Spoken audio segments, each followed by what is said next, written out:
Let's go.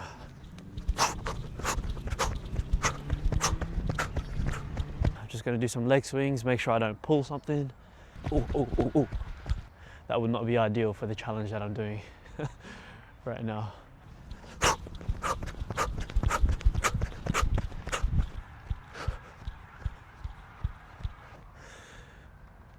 Nice little warm-ups.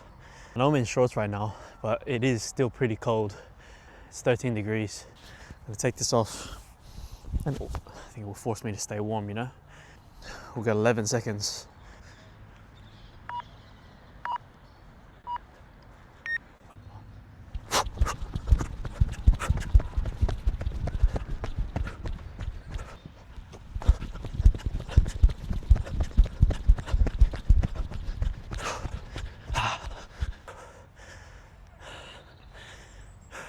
Okay, set 3 and 4 done.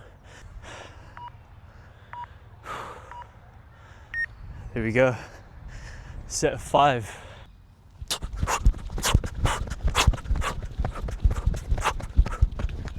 The ground is a little bit uneven on this patchy grass, so a few times I felt like I was gonna roll my ankle.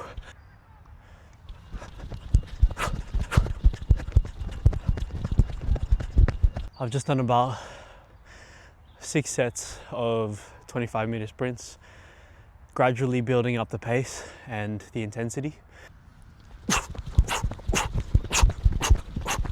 Oh. Kind of just felt my hamstring tighten up after I hit this random groove in the ground. Ow. Oh, nah. Okay. My body's having other plans. I think I just went way too intensely to start off. Damn. And my hamstring just didn't catch up. If I had kept running, I would have pulled my hamstring for sure. It honestly felt like a lump. So this is the start of week 2. This is what I look like at the moment. Let me show my legs in there. So yeah, the legs definitely need some work, hey?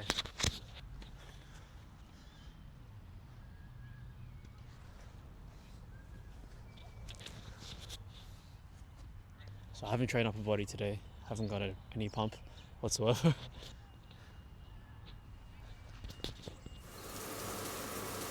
So something that you guys probably hear me say a lot on this channel is to actually be healthy, not just look healthy. And something that I do to kind of make sure that I'm doing that in my week is to obviously add some vegetables to my diet, not just protein. In the oven, I've got some basically baked chicken crumbed in this Parmesan crumb mixture, and yeah, just heat that up in the oven. I'll usually have some kind of a vegetable that I can stir fry in the fridge. Today I've got a zucchini. To prep that, I really just diced it up, put it in a bowl, salted it so that it draws out all the water and moisture. When I put it in the pan, it can crisp up, and I'm basically just cooking that in salted butter, just a little bit, nothing too crazy, just to give it a bit of a nice flavor and color. So I'm just gonna have this with my chicken and some miso soup. And miso soup has been an absolute hack for me because 1, it contributes to my hydration because it's mainly water, and 2, it helps with my satiation. And when you're in a cart, satiation is very important. Being satiated on the right things, at least. So because it's mainly water, I don't really have anything to worry about. And the other benefit as well is because miso is fermented soybeans, I like to think that it helps a little bit with my gut microbiome, but I don't look into that side of the benefits too deeply. It's mainly just satiation and hydration. Those are the benefits for me. So definitely try it. You can get them in packets. I prefer the miso paste just because the taste is just a little stronger. So this looks about done. I'm gonna stop the heat. So this food was made at a cafe, so they're not necessarily thinking about health. They're mainly thinking about taste. So there's a lot of butter and a lot of oils that kind of seep out of this while it's baking. So what I like to do is just put this on an angle after I've cooked it, let all the oils and kind of fats drain out. Now these are nice and crisped up and coloured. So I'm just going to add this furikake seasoning. That is going to be amazing. mix it up. Beautiful. That's good to go. So this is what it looks like when it's all done. Not bad, huh? Here's the miso soup. Maybe serve that with a side of rice and that'll be a complete meal, but this is all I'm gonna do for now, just out of convenience, because I gotta go to work. Nice colors, beautiful flavors. Yeah, so it's dinner time. I'm just gonna show you quickly what I'm making. It's gonna be a really easy dish. Right here I've got my rice.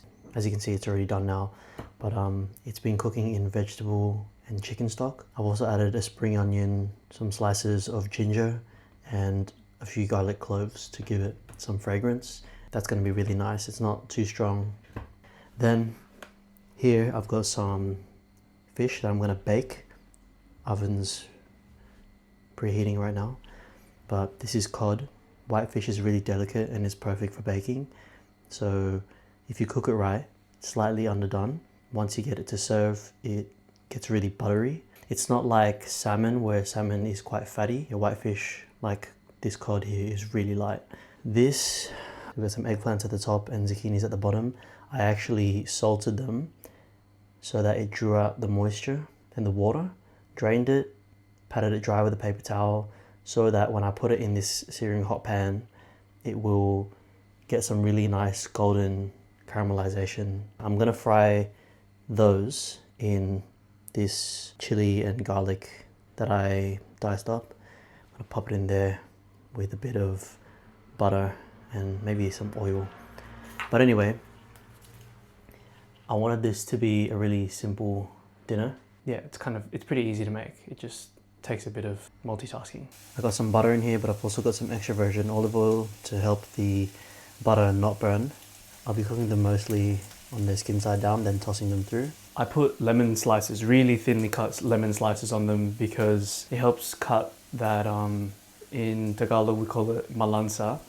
I don't really know what the translation is in English, but it's kind of like just a fishy taste and smell. The lemon really helps cut that out and keep the fish tasting really fresh. So I'm probably only going to keep it in the oven for about 10 minutes, and then I'll let the residual heat cook it for the rest of the way through so it stays really buttery. Similar to my lunch, I'm going to toss some furikake seasoning through this, get some nice Japanese flavors.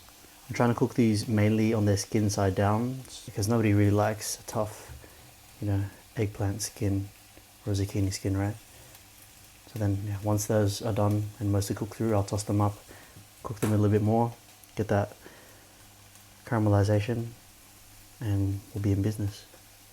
Fish is now out of the oven, and it is definitely looking cooked.